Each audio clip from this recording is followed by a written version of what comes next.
evening, good morning, good afternoon. Welcome again to another late night reading of Northern Lights, a Canadian short story anthology.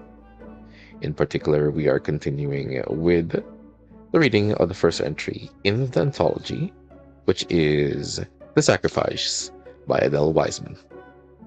I am proceeding from the second half of page 22 from the original anthology.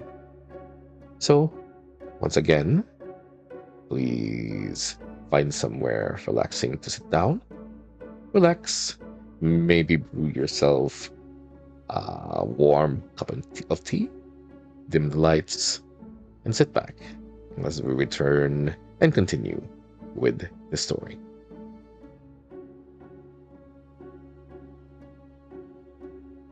During the absence of her men, Sarah stayed in the house and made a home of their room. Gentle as a nutcracker, Mrs. Plopler took her under her wing. She introduced her, with significant looks, to the neighbors. She accompanied her to the grocer's and introduced her, with more significant looks, to the grocer and the customers who were waiting to be served. The significant look was a staple in the social equipment of Mrs. Plopler. She considered herself a past mistress in the art of talking between the lines. So she let Sarah know, or thought she let Sarah know, that this was the grocer about whom she had already spoken and would speak again as soon as they returned home. At the same time, she let the grocer know, with expressive movements of the nose, eyes, and lips, that this was the immigrant of whom she had spoken, and that there was much to be said further about her. Back home, she laid open the lives of the grocer and his customers and the neighbors before Sarah in a constant flow of Yiddish. Sometimes Sarah felt as though the nibbling face were pursuing her. Unobtrusive though she tried to make herself, standing in a corner by the sink, preparing a meal for her men, her mind still in its customary reverie, Mrs. Plopler would appear, hair and nose over her shoulder, holding forth on how she herself preferred to prepare that particular dish. Almost invariably, just as Sarah was ready to cook her dinner, the landlady managed to reach the stove and plunk down a kettle on the only empty element. Then Sarah had to wait and listen to the endless flow of words. Sometimes the words seemed to recede and become like little human cries that pierced into the back of her mind. Then Sarah would look up, startled into sympathy, with her dazed brown eyes full of Mrs. Plopler's face, and Mrs. Plopler would feel the warm reassurance that somehow this silent woman recognized that she too had a soul. But Mrs. Plopler's soul was a voraciously sociable one. She would follow Sarah into the bedroom hungrily, talking. Sarah had to listen, clasping and unclasping her hands, looking one way and another to avoid the peripatetic face. Why did she have to talk so? Why did she have to beat upon the air with sounds? And those things that she said sometimes that were not from the mouth of a friend. You know, said Mrs. Plopler one morning, you have the room very nicely arranged, but I'm afraid you haven't got enough floor space. In all the interior decoration books nowadays, they talk about floor space. Just the other day, Gertie and I were reading in a magazine with pictures how floor space gives a room a new look. Maybe you don't need the chair, it clutters up the place. Sarah roused to what she sensed was a threat to the comfort of her men. We need a chair. Isaac studies his lesson on the chair by the bureau. Oh, I thought you could do without it. Why should he study here? Will we bite off his head if he sits in the kitchen? Asked the landlady, who did not particularly want Isaac in the kitchen, but thought the boy held aloof from her daughters. Not, of course, that she would approve if they got too friendly. As she told one of the neighbors, it was enough of a word to her just to have a strange boy in the house. A mother has to use her eyes. Mrs. Plopler let the neighbor know that she was equal to the task. Thank you, said Sarah, but he likes to work by himself where it's quiet. Oh, said the woman, I didn't know it was so noisy in my kitchen. The house was quiet enough for them that they were complaining already. Her husband grunted. What did she expect with her taste in tenants? Mr. Plopler slept turned away from his wife, and she had to lean forward to catch his mutterings. Sometimes he did turn to her, but completed his attention with a brusque dispatch that left her quickly alone again, like a used utensil. Mrs. Plopler had married for love, but never from the first day of her marriage, in spite of the fact that she had brought with her such a nice dowry, had she been able to please her husband. She lay back again. Tough for kindness, she concluded, was all you could expect from these people. Abraham paced home over ground that met his strides firmly, as though he had just learned to walk. Before the man, Polsky, who had finally given him a job, there had been a variety of butchers who'd looked at him, estimated his age, added 5 years for his beard and the furrows between his eyes, and 5 more because he spoke no English, and shook their heads. His employer looked to be a good-natured man, large and ruddy, and as rudimentary as the red meat that his arms slung so easily on and off the hooks on the wall. "So you're a butcher?" He looked Abraham up and down. In the old country, they turned out even the butchers like rabbis. Ha ha ha, eh? Don't take offense. I'm a man who doesn't blow in lace handkerchiefs. I say a girl should know what a pinch is for. Straight and to the point. Ha ha ha, eh? One thing I know about the old countryman, he knows his craft. You can pickle meat. Of course, said Abraham loudly, for his voice was loud and strong. Of course. Well, I need a man who knows the subtleties. I always throw in a little bit too much of this, of that. I'm more a businessman myself, the butcher continued with pride. We'll get along, eh? Abraham was grateful to this man, a rather coarse fellow from the way he talked, but a man who in his own way seemed to have a heart and some discernment.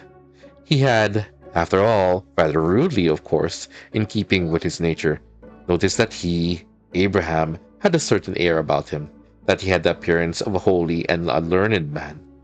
Well, hadn't that been the dream of his father? And if his father hadn't died so young, leaving him with a mother to take care of and 5 sisters to worry about, would he have been a butcher? And his own sons? Did not a man take on a dignity from their achievement, their near achievement of his dream? But what would another care about this? What did it matter to them that he had a son who would have been a great cantor, and another who was a scholar already when yet a child? Did other men care that he had a son miraculously returned to him? This was for time to tell the world. Now they looked at the furrows about his head as though he were a trunk of some tree, and shook their heads, and he himself could rely only on his powerful voice, which resounded so in his own head, and on his upright bearing to show that he had still the strength of a young man. What did it matter to destiny, the age of a man? A god who would pluck the fruit of a man's desire when it was scarcely ripe, and strangle such seed as could have uplifted the human race, did not think in terms of days and years. I am not. His steps paused with his mind's anxious scruple, angry with you, Lord, any longer. One son at least shall not precede his father to the grave. Tree. It came to him suddenly out loud. Tree. This means Boim in Canada. Abraham beamed at a stranger who passed him. We will surely walk in the little park by the river this evening, and I will buy bananas. He had become inordinately fond of this new fruit his son had discovered. Isaac should be home soon from English school. He himself would come in, carrying a bag of bananas and maybe something else that was good. Perhaps he would wait for a little while before he told them. Yes, they would know by the bananas and the other something that it was not bad news. So he would hold it in for a while and wait for the right moment to tell them that he had found work, that they were on their feet again. Just thinking about it as he walked along, and then while he bought the bananas and the other treat at the grocery, the very thought of it made him so enthusiastic about the prospect of coming in and making them wonder a little about what had happened to him that somehow he couldn't help himself. The minute he stepped over the threshold, his face beaming, he announced that he had found a job. Without even waiting to put down the bags that he carried, he told them everything. Where he had been, what he had been said, and that he had already worked a few hours just to get used to it. Polsky! Him? Not him! Into their eager discussion erupted the ecstasies of the landlady. But he's just the man I was telling you about yesterday. She turned on Sarah vivaciously. And this morning, no, wait, yes. I think I must have mentioned him to you this morning too, as though it were fated. Sarah looked up at her blandly. Yes. She didn't remember, but it seemed likely that within all that Mrs. Plopler had said, this Polsky, who had given her Avram a job and had enabled him to relax now for the first time in so long, should be included. Abraham recalled, as he had recalled in those anxious moments of waiting while Polsky dealt with a customer, how the other butcher had sounded as though sending him to this man was something of a practical joke, almost as though Polsky might be dealing in not strictly kosher meat. Mrs. Plopler, who saw happily that she wasn't going to get any help from Sarah, plunged into her story. Polsky was a scandal. One day, suddenly, with no warning, he had walked out of his shop, closed up, and disappeared. But that wasn't it. That wasn't it at all. Polsky was a married man with a wife and children, a sloppy wife and scruffy children, but that wasn't the shame of it. The shame of it was that Polsky had a customer, a married woman, a woman who was not so young as she made out, and certainly not as attractive as some of the men made out as, although he, Avram, would no doubt have the chance to judge for himself. This Laya had a husband who was a nice, quiet young man who made her a living, and of course now it began to appear. Who knows how many other men she had as well? Such a woman seems to know well enough how to prevent herself from having children, and having to remember how many fathers each child has. So she has free to run around turning other men's head. Although what kind of man her husband could be was hard to understand. A man who could stand around and let his own wife make, they should excuse the expression, a public urinal of itself. But that was the beginning. Without anybody even suspecting, this Laya had been carrying on a relationship with this Polsky. Only such things can't be kept from the eyes of the world for long. When Polsky locked his shop that day and disappeared, Laya also walked out of her house and disappeared with Polsky. The landlady paused, surveyed them significantly, and went on that they might not interrupt. People talked, of course. People were horrified. Here was this wife, here were these children. What was to become of them? Who would have imagined that Polsky, laughing and joking with customers, would someday desert his wife and children? What was going to happen? The whole world knew that this was not the end. Then one day, just about 2 weeks ago, after a whole month, they're back. All of a sudden, a big wagon of meat pulls up outside Polsky's shop right there on the avenue. Polsky jumps out and opens the place for business. But that's not all. Where is Polsky living? With his wife. They said he bought her presents and the kids' presents, and they're living the same as before. One thing is certain, that no man could stuff Sonia Plopler's mouth with presents and sneak in the back way. And that one, his paramour? Who? She's back with her husband. With her own eyes, Mrs. Plopler had seen them parading around together at the Free Loan Society banquet. They say she has the nerve to show her face in the butcher shop too. God, what's happening in this world? Mrs. Plopler took a long, deep breath and exhaled emphatically. He must be doing good business too, she added as an afterthought, if he can afford to take on help again after being closed for a month. During her recital, Mrs. Plopler had ignored that fact that Isaac was present. Abraham thought of this with disapproval as he noticed that his son was leaning forward with his mouth open, apparently anxious to enter the conversation. He tried with a frown to catch Isaac's eye. Mrs. Plopler looked at Abraham. It was time for him to break the significant silence which she had allowed for her information to sink in. I suppose, ventured Sarah, who was, as always, vaguely distressed to see two human beings perish in the jaws of another. We don't know exactly what. She trailed off lamely, made aware by Mrs. Plopler's stare that she had not risen to the occasion.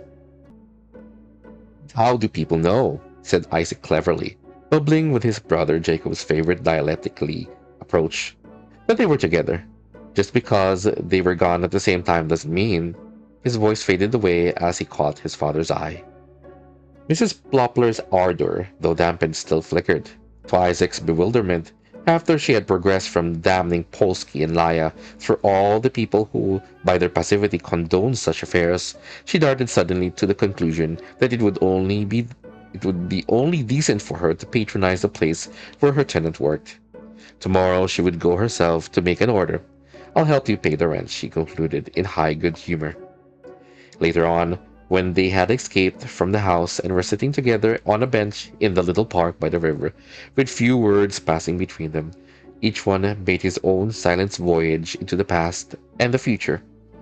Sarah remembered with a certainty in her mother's heart her intuition that Moses had had his eye on a girl already. Isaac watched the double-crested mountain towering in front of them and was aware of it even as his mind jumped from thought to thought. It was strange that, no matter where his mind went, the hill remained there, solid in his vision, every time he looked up. It was a comfort that it didn't change, like the people he had known and the other things that had once stood rooted. It had seemed forever. It was like the sight of his father's face when he had opened his eyes for the first time after the fever, towering over him, claiming him. Now that Abraham thought of it, he determined to buy permanent seats at the neighboring synagogue for himself and his family as soon as possible. After all these sorrows, God had chosen to set him and his family down in this strange city to wait what further he had in store for them. Very well. And there we have it. That is from page 22 up to the upper half of page 27 of the original Northern Lights anthology. And that is actually the end of part one. I apologize again for some of my mispronunciations, as well as some pacing issues. Again, I am getting better at this, or at least I hope to. In any case, hopefully by next week, we should proceed to the second part and continue from there. What experiences in Canada does this immigrant family have to look forward to? We shall see. Again, this is your host tonight, Victor Broadside, otherwise known as a Pinoy in Victoria. Thank you for joining me in this reading. And if you liked what you've heard so far, please leave a like and maybe subscribe and tune in for our continuation, hopefully same time and the same day. Again, thank you and take care of yourselves. Bye-bye and take care.